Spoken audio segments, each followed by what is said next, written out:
सभी को जय भीम नवोदय। आदरणीय बिल्कुल सभी हमारे राष्ट्रीय चेयरमैन इंजीनियर नरेंद्र प्रसाद जी, हमारे महासंघ के सभी सदस्य संगठनों के सम्मानित साथियों, भाइयों बहनों और हमारे सोशल मीडिया के जांबाज बंधु।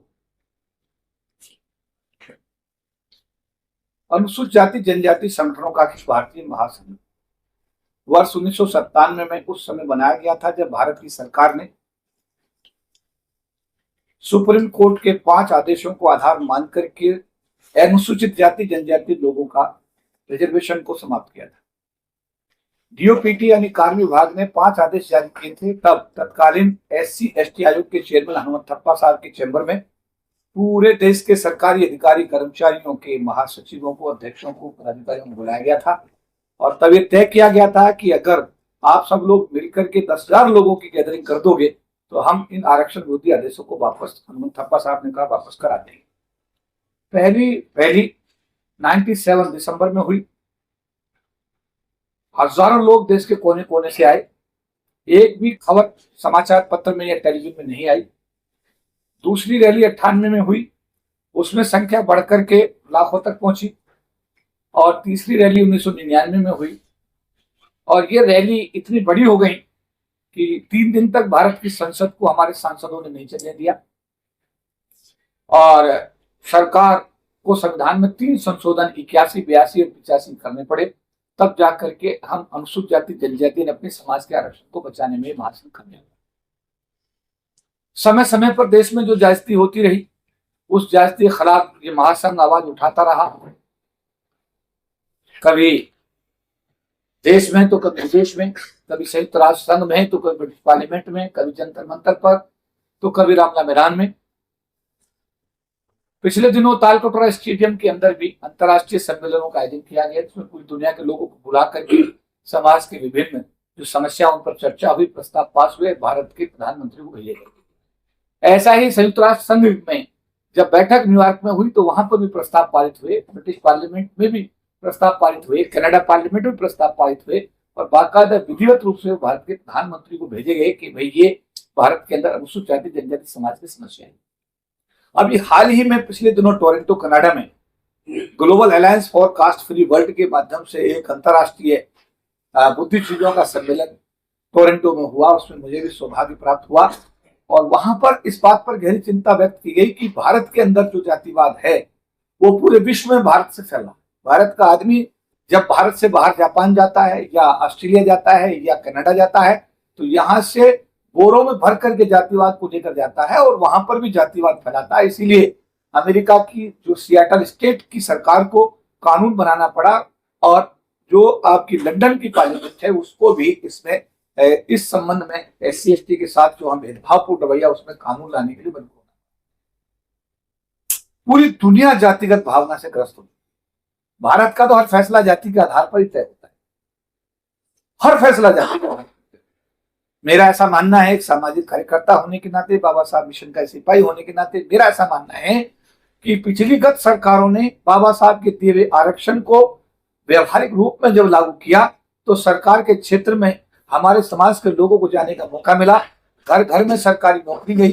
करीब 40 लाख लोग सरकारी की नौकरी में आने में कामयाब हुए और उसका नतीजा यह हुआ कि एक परिवार से अगर 20 आदमी में जोड़ता हूं तो 40 लाख को 20 से मल्टीप्लाई करता हूं तो करीब 8 करोड़ लोग हमारे अनुसूचित जाति जनजाति समाज के बाबा साहब अम्बेडकर के दिए हुए रिजर्वेशन थे। और तत्कालीन सरकारों की जो एक रचनात्मक उनकी सोच थी, देश का राष्ट्रीयकरण करने की जो उनकी सोच थी, रिजर्वेशन लागू करने की जो सोच थी, उसके मातहत उसके चलते हुए इतने लोग गरीबी की रेखा से ऊपर आने में कामयाब। आज VRS और CRS का पार्ट है। लोग सरकार की नौकरी से बाहर होते जा रहे हैं। रिटायरमेंट थोक के भाव है, रिक्रूटमेंट 0 है, बिल्कुल ना के बराबर है और रिक्रूटमेंट हो भी रहा है तो आज की डेट के अंदर उसमें रिजर्वेशन भी, जैसे पिछले दिनों ज्वाइंट बहुत सारे लोगों को ज्वाइंट सेक्रेटरी बनाया गया, डायरेक्ट भर्ती कर दी गई, SC/ST का रिप्रेजेंटेशन उसमें 0 कर दिया गया। तो हालात आज की डेट के अंदर ये हैं कि जो खुशहाली गत सरकारों के SC/ST को आरक्षण देने की वजह से एक घर घर में रोशनी गई थी, आज की डेट में वापस मुझे ऐसा लगता है कि बैक टू पेविलियन हम लोग जा रहे हैं। अब हालात ये हैं कि हम लोग अपने अपने संगठनों के माध्यम से, अपने अपने तरीके से हम लोग बाबा साहब के मिशन को सींचने की हर संभव कोशिश हम लोग कर रहे हैं, लेकिन अकेले अकेले कर रहे हैं, इकट्ठा होकर नहीं कर रहे हैं। इकट्ठा ना होने के, देखिए वर्ष 1924 में बाबा साहब को शायद आभास था, तब उन्होंने समता सैनिक दल यानी सामाजिक संगठन की स्थापना की। और जब कैडर शुरू हुआ पार्कों में, तो उसको जब देखा भारत के हिंदुओं ने, तो उन्होंने कहा ये क्या है, तो उन्होंने कहा ये समता सैनिक दल का कैडर चल रहा है। तो उससे प्रभावित होकर, उससे प्रेरणा लेकर के उन्होंने भी आरएसएस की का 1925 में उन्होंने आरएसएस का गठन किया, राष्ट्रीय स्वयंसेवक का गठन किया।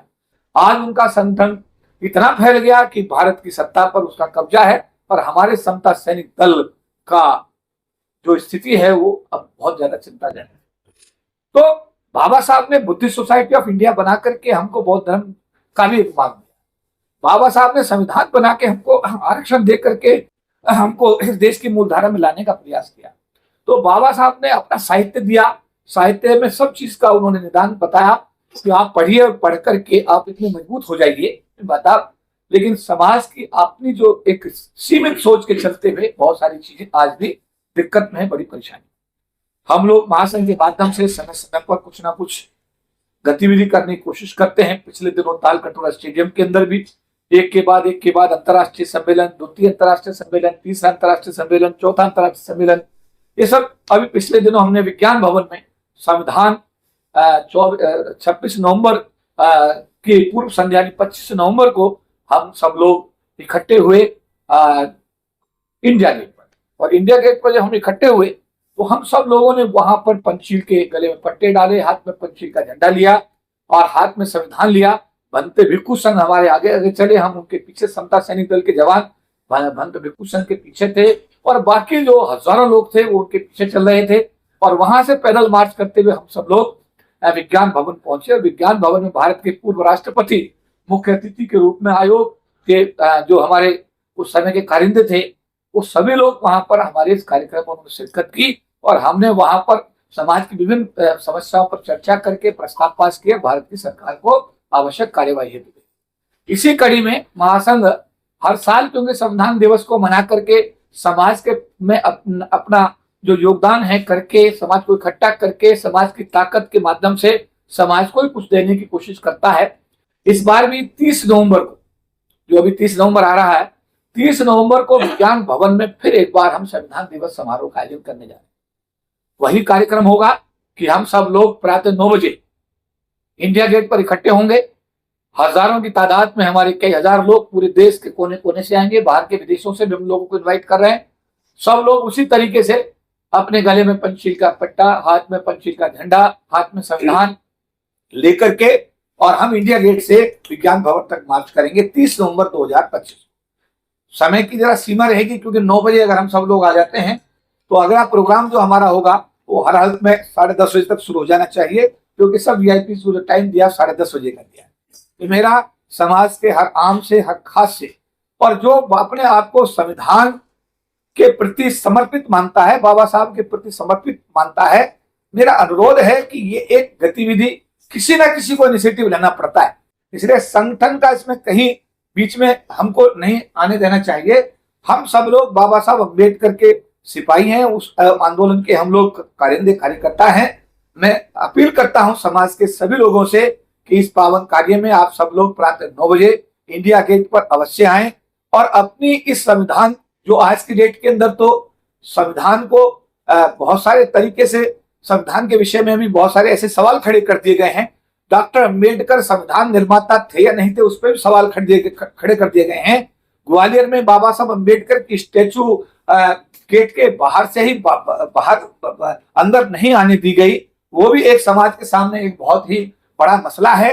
तो मेरा निवेदन है सभी अम्बेडकरवादी लोगों से, सभी अम्बेडकरवादी संगठनों से, बाबा साहब के अनुयायियों से, संविधान के प्रेमियों से मेरा अनुरोध है कि आप सब लोग प्रातः 9 बजे 30 नवंबर 2025 को हर हालत में आप इंडिया गेट पहुंचे और इस संविधान यात्रा का हिस्सा बने। संविधान के प्रति जो आपकी जिम्मेदारी है उसका निर्वहन करें। बाबा साहब के संविधान को बचाना किसी एक व्यक्ति की जिम्मेदारी में नहीं आता, बाबा साहब के संविधान को बचाना हम सब की जिम्मेदारी में आता है। संविधान की सबसे बड़ी खूबसूरती है कि बाबा साहब ने एक वोट ऑफ राइट दिया, रानी और बांदी का वोट बिल्कुल बराबर कर दिया। और उस संविधान के विषय में तरह तरह की बातें आज इस देश के अंदर फैलाई जा रही हैं। तो मेरा सभी संविधान के समर्थकों से, संविधान के मानने वालों से, बाबा साहब अम्बेडकर के अनुयायियों से विनम्र निवेदन है, अनुरोध है कि आप सब लोग सारे कार्यों को एक तरफ रखते हुए 30 नवंबर 2025 को प्रातः 9 बजे हर हालत में आप इंडिया गेट पर आए और उस संविधान यात्रा का हिस्सा बने। और उसके बाद में ये संविधान यात्रा विज्ञान भवन तक पहुंचेगी और उस हॉल के अंदर सभी लोग, पूरे देश के लोग, दुनिया के लोग बैठेंगे। समस्या समाधान, संविधान के विषय में, बाबा साहब के मिशन के विषय में विस्तार से चर्चा होगी, प्रस्ताव पारित किए जाएंगे। और जो भी हमारे बीच में वीआईपी आएंगे, चाहे वो एससी आयोग के चेयरमैन आए, चाहे एसटी आयोग के चेयरमैन आए, चाहे वो हमारे संसदीय समिति के चेयरमैन आए, कानून मंत्री आए, या हमारे पूर्व चीफ जस्टिस सुप्रीम कोर्ट के वो आए, या विपक्ष के नेता आए, जो भी लोग उसमें कार्यक्रम में शिरकत करेंगे, हम सबको समाज की तरफ से अपना ज्ञापन देंगे और उनसे निवेदन करेंगे कि भारत में हमारा समाज आज ये समस्याओं से बहुत ज्यादा पीड़ित है, बहुत परेशान है। और हम आप लोग आज सरकार का हिस्सा है, क्योंकि कानून मंत्री जी भारत सरकार का हिस्सा है, एससी आयोग का चेयरमैन भारत सरकार का हिस्सा है, एसटी आयोग का चेयरमैन भारत सरकार का हिस्सा है, संसदीय समिति का चेयरमैन भारत सरकार का हिस्सा है, विपक्ष का नेता जो है वो भारत सरकार का हिस्सा है, वो भी तो सरकारी पद पर है। तो हम सब लोग मिलकर के, सुप्रीम कोर्ट के जो भी लोग आएंगे, हम सबको समाज की जो आज समाज के सम्मुख जो चुनौतियां और समस्याएं उत्पन्न हुई हैं, उन सब पर विस्तार से एक रिप्रेजेंटेशन तैयार किया जाएगा और इस 30 नवंबर को विज्ञान भवन में समाज की उपस्थिति में इन सबको दिया जाएगा। तो मेरा आप सबसे एक अंबेडकर मिशन का सिपाही होने के नाते यही अनुरोध है, यही निवेदन है कि आप लोग इस समय पर जो विषय हमारे सामने है संविधान का, या बाबा साहब के सम्मुख जो चुनौती खड़ी कर दी है कि वो संविधान के निर्माता थे भी या नहीं थे, या आज जो अत्याचार और अन्याय जिस तरीके से पूरे समाज के, जैसे चीफ जस्टिस ऑफ इंडिया पे जूता उछाल दिया गया, पिछले दिनों हमारा एक आईपीएस अधिकारी को इतना प्रताड़ित किया कि वो आत्महत्या करने के लिए मजबूर हो गया, गांव में देहातों में 12-14 साल की लड़कियों के साथ रेप करके उनकी चुन्नी से गला घोट करके पेड़ पर टांग दिया जाता है, और उसमें पुलिस वाला आता है और कहता है कि तो आत्महत्या फाइल को बंद कर देता है। तो उन बेटियों के पीछे अगर मजबूत समाज जब तक खड़ा नहीं होगा, तब तक उनकी रक्षा करना किसी एक व्यक्ति के बूते की बात नहीं है, किसी एक व्यक्ति के द्वारा संभव नहीं। तो मेरा आज समाज के सभी लोगों से अनुरोध है, अपील है, निवेदन है कि आप सब लोग इकट्ठे हो जाएं, एकजुट हो जाएं। जब भी मिशन की बात आए, बैनर